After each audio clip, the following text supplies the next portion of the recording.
Welcome everyone to our Sunday celebration on the channel.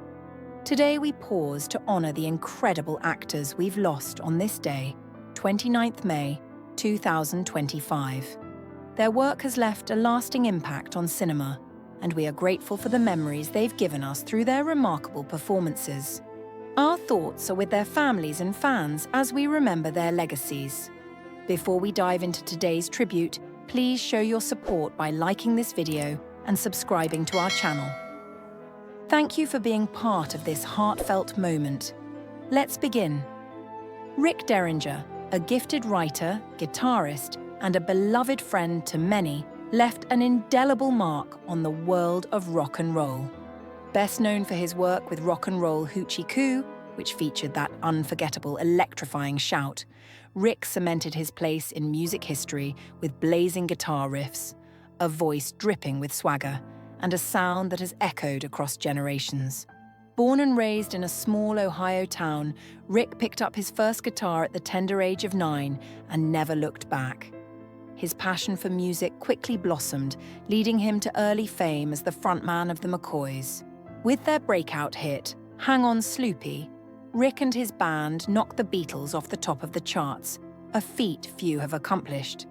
But this was just the beginning of his extraordinary career. With rock and roll Hoochie Koo, Erich Derringer unleashed his high-voltage solo work, captivating fans worldwide who cranked up their amplifiers to hear his signature sound. Yet, Erich's influence extended far beyond his performances. Behind the scenes, he was a powerhouse collaborator, helping to shape the soundtracks of an entire era. Working alongside rock legends like Johnny and Edgar Winter, Erich produced groundbreaking music that broke barriers and topped charts. His studio skills were just as impressive as his stage presence, contributing to the works of iconic artists ranging from Steely Dan and Cyndi Lauper to the quirky genius Weird Al Yankovic. Erich's reach went deep and wide, earning him Grammy recognition and fans across multiple genres. Perhaps most famously, he composed the unforgettable entrance theme for wrestling legend Hulk Hogan, Real American, an anthem of strength and identity that became ingrained in pop culture, blaring from wrestling arenas, rock concerts, and speakers worldwide. Offstage, Erich was known for his warmth, resilience, and unwavering passion for music. Friends and fellow musicians remember his generous spirit, his mentorship, and the spark he brought to every room. He passed away peacefully at the age of 77 in Ormond Beach, Florida, surrounded by loved ones. Despite recent health struggles following an ankle bypass surgery, Erich's spirit remained unbreakable. His wife, Ginger, and longtime friend Tony Wilson stayed close until the end. As Tony reflected, Erich's legacy is more than just the notes he played. It's the energy he shared, the souls he touched, and the music that continues to roar, move, and inspire. Former Texas Governor Ann Richards once poignantly described Ronnie Dugger as a man who gave a great many disenfranchised individuals a powerful outlet through his writing, a succinct yet profound tribute that encapsulates the remarkable life and enduring legacy of a man who chose courage over silence. Ronnie Dugger, who passed away peacefully at the age of 95 after a prolonged illness, was a relentless beacon of integrity and fearless journalism. Despite the physical toll of his final years, his voice remained unwaveringly strong and resolute until the very end. As the founder of the Texas Observer, Dugger ignited a transformative movement within the realm of journalism, particularly in Texas. At a time when many chose to avert their gaze, he leaned in closer, peeling back layers of obfuscation to reveal uncomfortable truths about politics, racial injustice, and entrenched systems of power. His reporting was pioneering, asking the difficult questions long before others dared, whether it was exposing the tragic death of a young black sharecropper ensnared in a flawed judicial system, or investigating episodes of racial violence that mainstream media routinely ignored. Dugger's work not only amplified the voices of the unheard, but also compelled society to confront realities it would have preferred to ignore. the Texas Observer was far more than a magazine. It became a formidable force for social change and journalistic excellence. Under Dugger's visionary leadership, it inspired and shaped generations of influential writers, including Molly Ivins, Jim Hightower, and Lawrence Goodwin. His fearless commitment to truth-telling redefined Texas journalism, fostering a culture that valued honesty, rigor, and empathy. Beyond journalism, Dugger's courage extended into the political arena.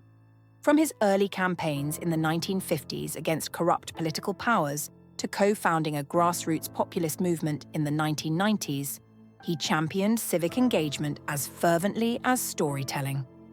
His incisive investigative work reached national platforms, tackling contentious issues such as capital punishment and the existential threat of nuclear war. Throughout, Dugger maintained a steadfast belief in the potential for humanity to improve, challenging us to be better. In his later years, even as age slowed him, Dugger returned to Austin with the same fiery passion that characterized his career, persistently asking the hard questions that others might avoid. More than leaving behind a collection of powerful writings, Ronnie Dugger bequeathed a blueprint for courageous journalism and an enduring call never to avert our eyes from injustice. His legacy, much like his distinctive voice, will continue to resonate in every story that dares to speak truth to power. Taina Elg's presence illuminated the stage long before she uttered a single word. A colleague once remarked on her captivating aura, an observation echoed consistently over decades, spanning the grand ballet halls of Europe to the dazzling lights of Broadway and Hollywood.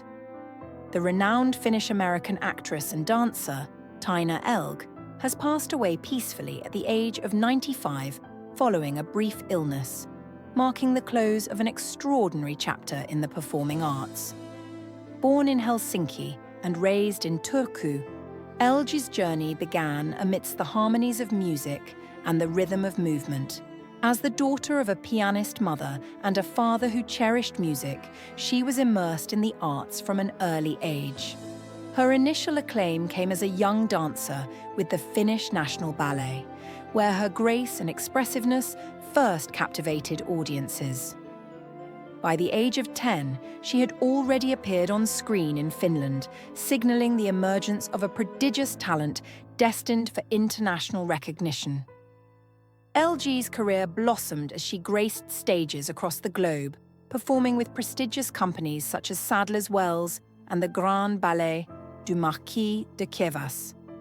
Known for her elegant and emotive style, she earned acclaim for her artistic versatility. However, an injury redirected her path, leading to a pivotal moment in London where MGM recognized her potential and offered her a 7-year contract. Her American film debut came with The Prodigal, yet it was her Golden Globe-winning performances in Gabby and Les Girls that truly distinguished her. Acting alongside Gene Kelly under the direction of George Cukor, Elg introduced a refined sophistication to the dance musical genre. The success of Les Girls propelled her career to new heights. Transitioning seamlessly from Hollywood to Broadway, ELG delivered acclaimed performances in productions such as West Side Story, The Sound of Music, and A Little Night Music. Her portrayal in Where's Charlie earned her a Tony Award nomination. In later years, she brought her poise to television, notably as Olympia Buchanan on One Life to Live. Her contributions were formally recognized with the prestigious Order of the Lion of Finland. Taina Elg remained a cherished figure both in her native Finland and internationally. Admirers consistently praised her elegance, kindness, and pioneering spirit. More than a performer, she was a cultural bridge between generations and continents. Her legacy endures through her son, composer Raoul Björkenheim, and through the lasting impact of her unforgettable performances on audiences worldwide. Working alongside Choi Jung-woo was always a profound joy. Known for bringing a quiet but undeniable strength to every role he inhabited, Choi's presence on screen and stage was marked by a subtle intensity that resonated deeply with colleagues and audiences alike. A fellow actor once described him as a pillar of calm and reliability, words that now echo with heartfelt emotion as we remember this treasured figure in Korean entertainment. Choi Jung-woo passed away peacefully at the age of 68, leaving behind nearly 5 decades of extraordinary work that enriched both television and film. While the exact cause of his passing has not been publicly revealed, his agency expressed profound gratitude for the overwhelming outpouring of love and support from fans during this difficult time. Beginning his artistic journey on the theatre stage in 1975, Choi quickly demonstrated a remarkable talent for embodying complex characters.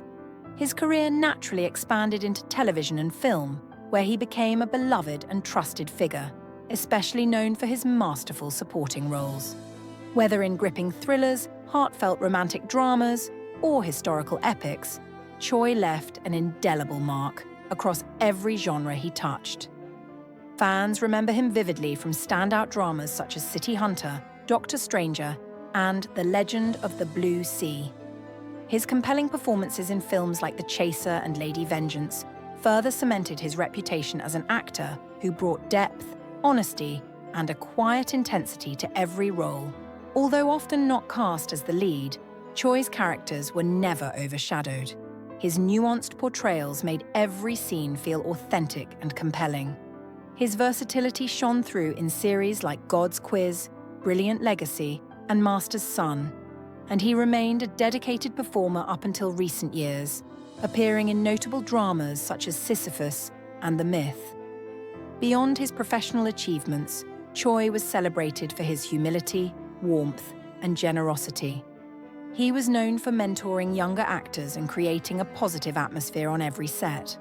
Following his passing, tributes poured in from across the industry, including heartfelt condolences from stars like Yoo Yeon-seok and IU, reflecting the deep respect he earned over a long and distinguished career. His funeral is scheduled to take place at the Gimpo Wari Hospital Funeral Home, with the procession planned for May 29th. Choi Jung-woo's legacy endures not only through the memorable characters he brought to life, but also in the way he shaped the landscape of Korean drama and film, with grace, quiet brilliance, and an unwavering commitment to his craft. Marcel Ophuls once said, "There is no such thing as objective history. There are only questions." This idea truly defined his life and work. Marcel Ophuls, the brave and compassionate filmmaker who transformed documentary filmmaking, has passed away peacefully at his home in southwestern France at the age of 97. His grandson confirmed the news, marking the end of a remarkable life filled with groundbreaking films that changed how we face and understand history. Born in Frankfurt, Marcel's early life was shaped by the turmoil of war and displacement. As a young boy, he fled Nazi Germany with his Jewish family, seeking refuge and new opportunities in Hollywood. This experience not only saved his life, but also sparked his creative spirit. Later, he returned to France, where he initially worked in fiction, collaborating on major films and directing comedies. However, it was his dedication to revealing raw, unvarnished truths that made his name unforgettable. His most famous work, The Sorrow and the Pity, is a powerful documentary that uncovered the hidden sides of World War II, particularly the parts many in France wanted to forget.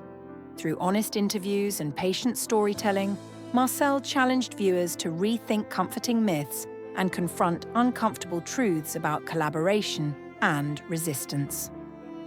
The film's ban from French television for over 10 years only highlighted its bold impact. But Marcel's work didn't stop there. His later films, including The Memory of Justice and the Oscar-winning Hotel Terminus, drew haunting links between historical atrocities and our ongoing responsibilities today. His films combined intelligence, courage, and deep humanity. He wasn't afraid to ask tough questions, and even into his later years, he remained sharp and passionate. His final film, Ain't Misbehavin', explored memory with warmth and intensity. At the time of his passing, he was developing another daring project, aiming once again to connect past and present struggles with his signature clarity and bravery. Marcel Ophuls will be remembered not only for his films, but for his spirit, gentle, fierce, and unflinching in his pursuit of truth. As fellow director Werner Herzog said, Marcel taught us that truth might be messy, but it's absolutely essential. He leaves behind 3 daughters, 3 grandchildren, and countless people around the world whose lives were touched by his work. His legacy lives on, etched deeply into the world of cinema and the hearts of those who cherish honesty and courage. Anuk Kala Kamababago. Just one unforgettable line from Freddie Aguilar's song, and suddenly the whole nation was hooked.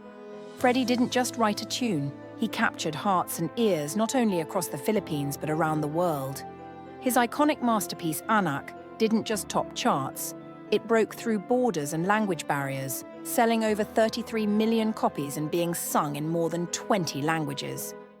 This wasn't just a song, it was a heartfelt story about family, culture, and those bittersweet moments of regret that somehow spoke to people of all ages.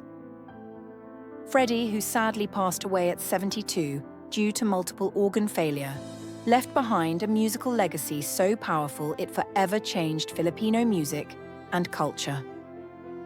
Born in a humble town in Isabela, this young dreamer started writing songs as a teenager and first stepped on stage at Manila's famous Hobbit House in the early 70s.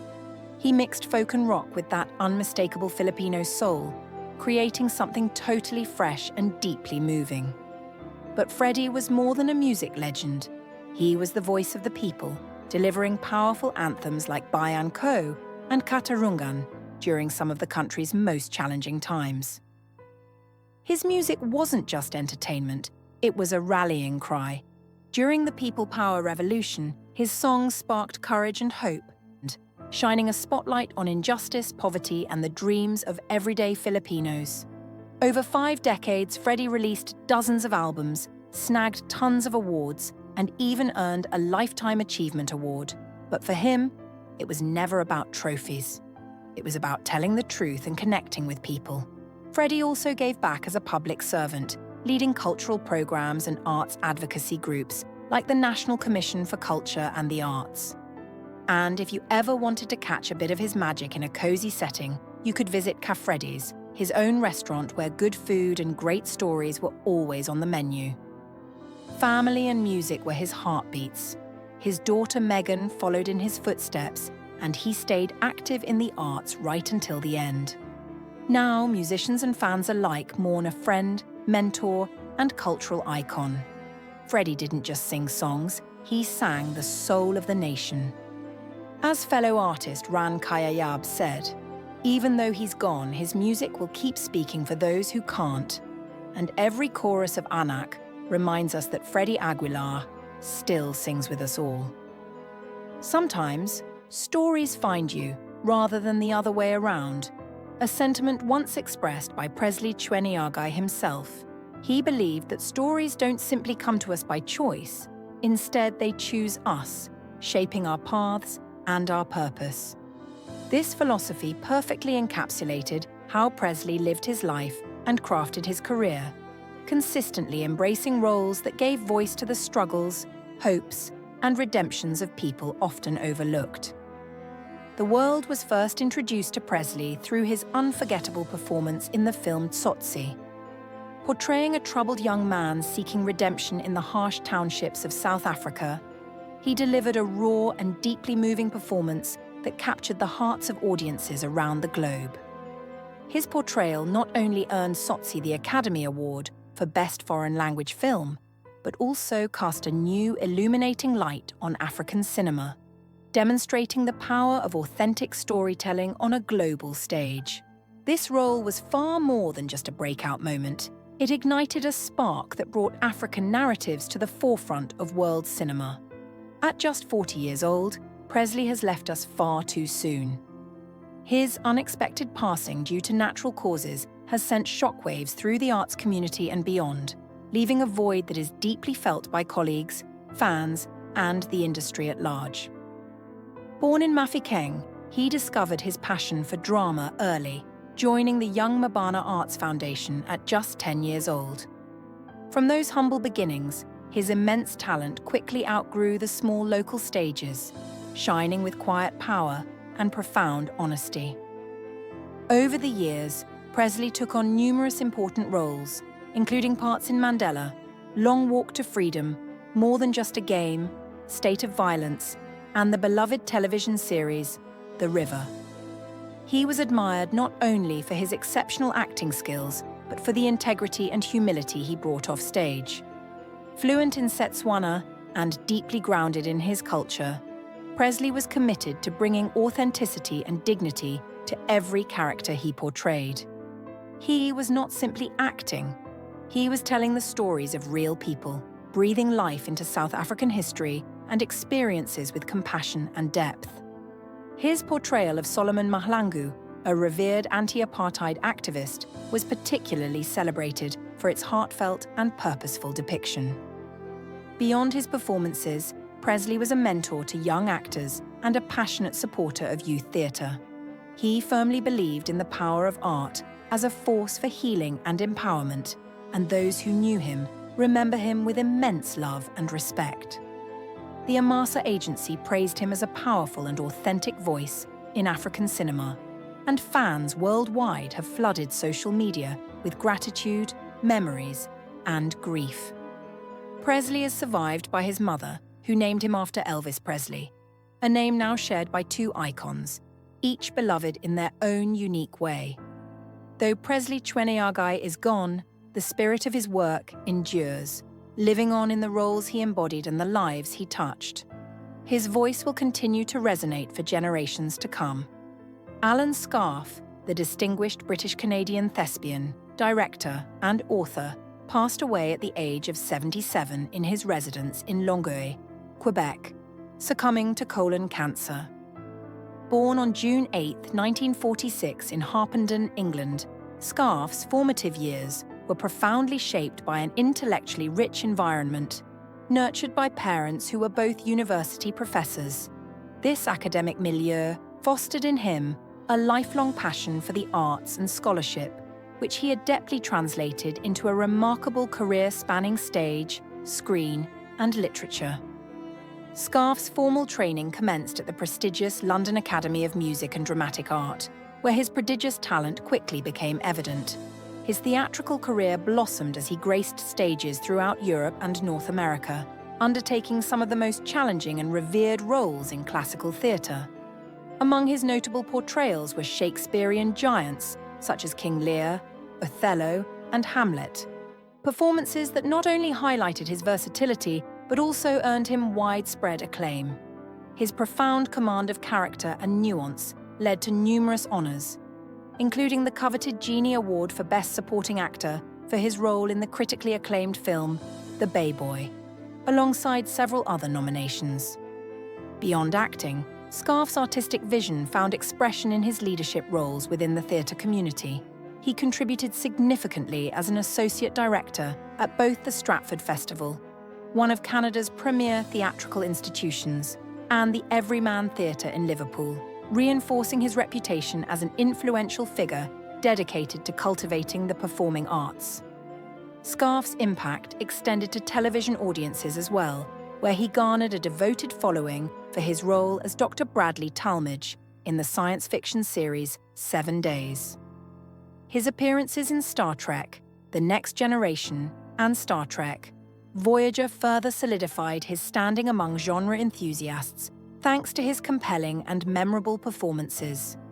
Later in life, Scarfe embraced the literary realm under the pen name Clanash Farjan, authoring novels such as The Revelation of Jack the Ripper and the Carnivore Trilogy. These works showcased his narrative skill and intellectual curiosity, earning critical praise and expanding his creative legacy. Alan Scarfe is survived by his children, Jonathan and Tosia, both of whom have pursued artistic careers, continuing the family's dedication to the arts. His legacy is one of profound artistic integrity, boundless versatility, and an enduring influence that has enriched every cultural community he engaged with. Scarfe's contributions to theatre, television, and literature ensure his memory will inspire and resonate for generations to come. Kevin Brophy, who passed away at the age of 70 after a courageous decade-long battle with stage 4 cancer, was a distinguished American actor renowned for his notable contributions to both film and television.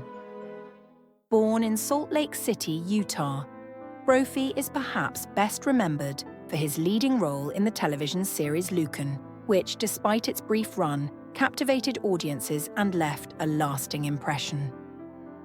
Throughout his acting career, Brophy was recognized not only for his talent, but also for the sincere rapport he established with viewers, an attribute that resonated deeply both on and off screen, and which permeated his various professional endeavors.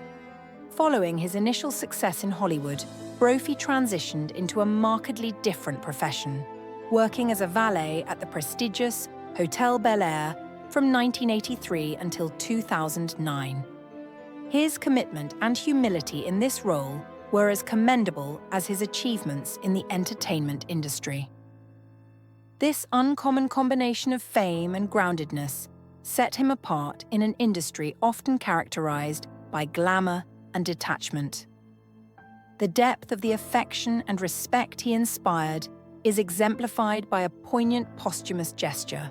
An Illinois resident named Ray Folk, who had never met Brophy personally but was profoundly influenced by his work, chose to bequeath half of his estate to the late actor. Such an extraordinary act underscores the profound and enduring impact Brophy had on his admirers. Beyond his on-screen accomplishments, Kevin Brophy's legacy is marked by his resilience and grace, particularly during his prolonged health struggles.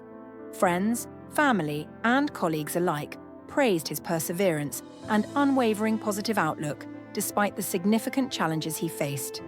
He is survived by his wife, Amy, with whom he shared both a personal and professional connection, co-starring in the 1994 film The Magic of the Golden Bear, Goldie 3. Their collaborative work continues to be celebrated as a testament to their deep bond. Kevin Brophy's life and multifaceted career stand as a compelling reminder of the enduring value of authenticity, kindness, and humility. He will be remembered not only for the characters he so skillfully embodied, but also for the admirable qualities he exhibited throughout his life.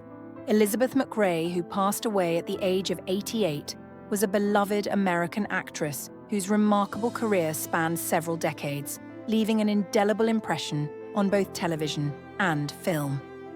Born in Columbia, South Carolina, in 1936, MacRae rose to national prominence through her unforgettable portrayal of Lou Anne Poovey on the classic sitcom Gomer Pyle, USMC. From 1964 to 1969, her character became a beloved fixture in American households, endearing her to audiences with a blend of charm and wit that epitomized the spirit of the show. Raised in a military family in North Carolina, MacRae's early life was shaped by discipline and resilience, values instilled by her parents, particularly her mother, who recognized and nurtured her artistic potential from a young age. This early encouragement laid a vital foundation for what would become a dynamic and enduring acting career. Determined to refine her craft, MacRae moved to New York to study under the renowned acting coach Uta Hagen, whose rigorous training helped her develop a nuanced and compelling performance style. Beyond acting, MacRae was also an accomplished artist, maintaining a lifelong passion for drawing and painting that complemented her creative spirit. Her versatility as an actress became evident through a series of memorable television appearances, including guest roles on iconic series such as The Andy Griffith Show, Gunsmoke, and The Virginian. These roles showcased her ability to seamlessly navigate both comedic and dramatic genres, enriching every project with depth and authenticity. Although her filmography was comparatively modest, Her role in Francis Ford Coppola's acclaimed thriller, The Conversation, stands out as a testament to her skill on the big screen, earning critical praise and highlighting her capacity to captivate audiences beyond television. In her later years, after retiring to North Carolina with her husband, MacRae dedicated herself to community service, focusing on counseling individuals struggling with alcohol and drug addiction. This compassionate work reflected her profound empathy and commitment to making a positive difference beyond the entertainment industry. In 2023, she was posthumously inducted into the Fayetteville Hall of Fame, a well-deserved honor recognizing her dual legacy as a gifted actress and devoted philanthropist. Elizabeth MacRae's life and career continue to inspire, remembered for her grace, talent, and unwavering generosity, leaving a lasting impact on both her community and the countless fans who cherished her performances. Bud S. Smith was a true legend in the world of film editing, known for his incredible talent and creative spirit that left a lasting impression on the movie industry. Born on December 6, 1935 in Tulsa, Oklahoma, Bud's journey in film started humbly, but grew into an extraordinary career spanning more than 50 years. From the very beginning, he showed a knack for editing, starting with his work on the TV film The Bold Men back in 1965. But it was his collaboration with director William Friedkin on the groundbreaking horror film The Exorcist that really put him on the map. His expert editing helped build suspense and fear like never before, earning him his first Oscar nomination and setting a new bar for horror films everywhere. Bud didn't stop there. He went on to work on Flashdance, a movie that became a cultural touchstone, thanks in part to his innovative use of montage editing. This style not only earned him another Oscar nod, but also won him the BAFTA Award for Best Editing. Flashdance influenced not just film, but music videos and fashion too, showing how powerful well-crafted editing can be in shaping pop culture. Beyond cutting film reels, Bud also wore hats as a producer and director, contributing to exciting projects like Sorcerer and To Live and Die in LA. He had a real gift for storytelling, using visuals to bring stories to life in unique and compelling ways. Even into the 1990s and beyond, he stayed involved in the industry, helping shape new films as a consultant at Universal Pictures. His peers recognized his lifetime of achievements when he received the American Cinema Editors Career Achievement Award in 2008. A true honor for a man who gave so much to cinema.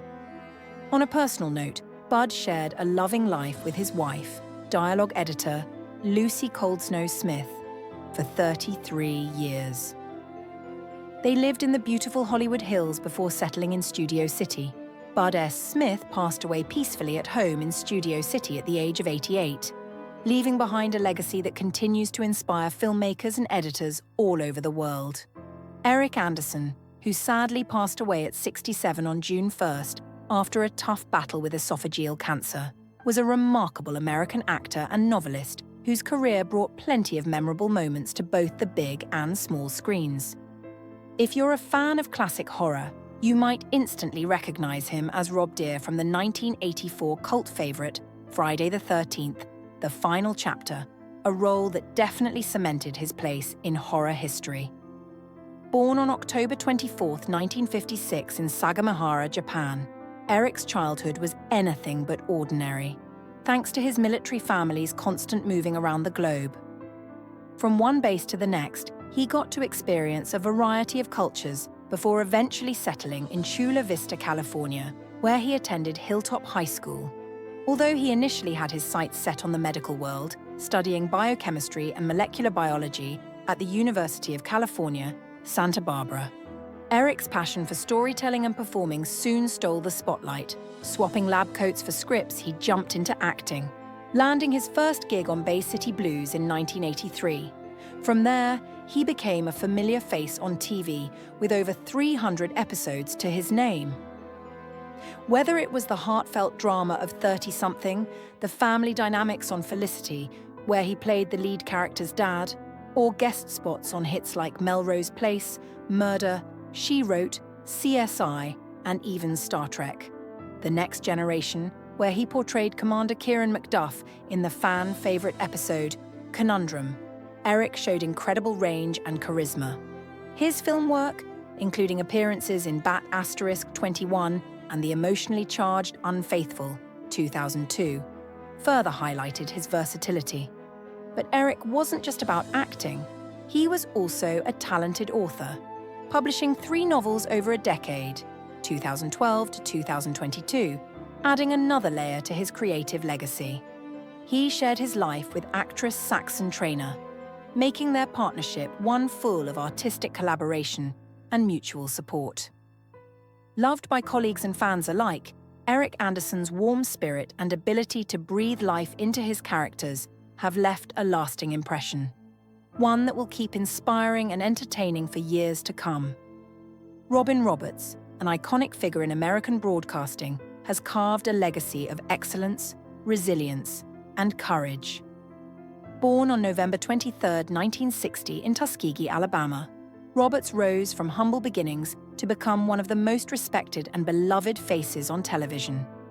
As the co-anchor of Good Morning America, GMA, on ABC, Roberts has not only informed and entertained millions, but has also inspired them with her personal journey of perseverance and strength.